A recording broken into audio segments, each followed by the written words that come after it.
Hello. Joto recap mong expert joto mereka abang may hamlay. Special nama orang belai special Christmas di kemarin termasuk lain tak joto Christmas ni recap pasti recap.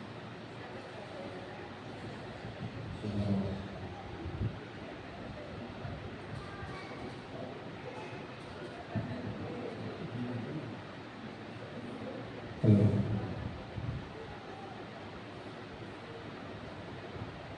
Tunggal tak nun hey di ring hey ai chi rem lơ biang hun cham pha hoa tia hey chi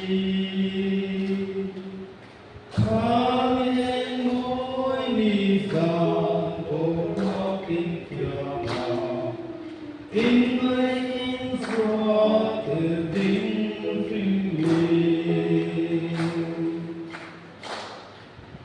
Oh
ตุ